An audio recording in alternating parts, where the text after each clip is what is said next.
Zašto si izabrao MMA? Jer to je najbrže rastući borilački sport koji pruža sad najviše opcija za razvoj.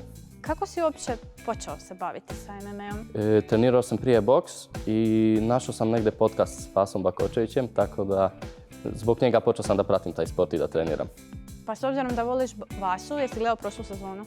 I jesam, naravno. Navijao si za tim Vasu? Normalno. Ko ti je najveća sportska inspiracija? Adrian Bartošinski, šampion KSV-a. A što bi pobjeda u ovom šovu značila za tebe? Pobjeda u ovom šovu značila bi mi to da direktno bi imao ugovor sa FON-om, sa FNC-om i to je to o čemu pričam stalno trenerima, da to mi je cilj.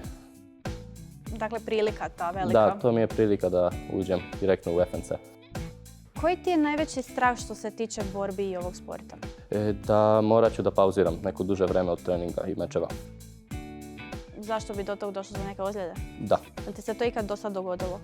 Nije, ništa strašno. Kako se nosiš sa teškim trenucima vezanim uz sport? Koji sad dobrim prolazi i entuzijazam posle pobjede i loše emocije posle poraza isto prolaze. Dakle, prizemljen si zapravo? Da. Okay. Imaš li neki ritual prije borbe? Šetam, ko svakog dana šetam u prirodi. Pre meča uvek isto. Tražim neko mirno mjesto gdje mogu da šetam. A tako kad se malo ušećeš i šećeš, koliko puta moraš ići na WC prije borbe? Jednom. A postoji li nešto što ti donosi sreću? Ne, nemam tako. Nisi praznovjeran? Sam nesrećan. Kako smiruješ živce prije ulaska u ring? Ne smirujem. Lako mi to sve pada. Ulazak u ring mi je zabava, nije mi nešto što pada mi teško. Bi li onda rekao da se boriš glavom ili instinktima? Čisto glavom. U svakom trenutku meča razmišljam. A u privatnom životu? Isto, samo glavom. Ne bi rekao da si impulzivna osoba? Nisam impulzivan.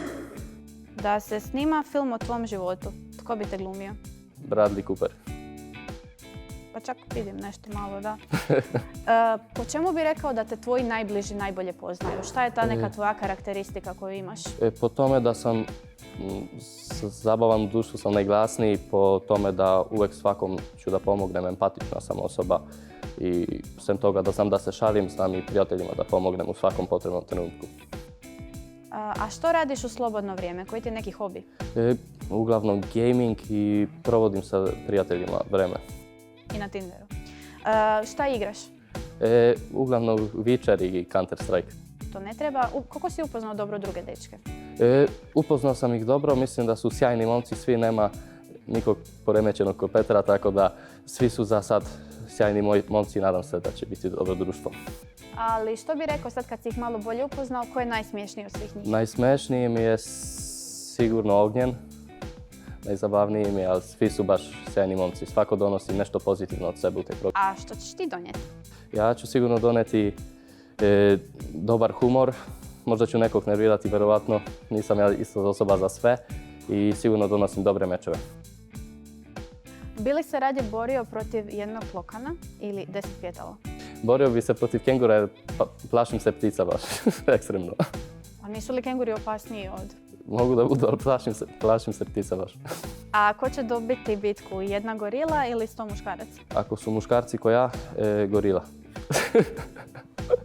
Mi je najbolji odgovor danas.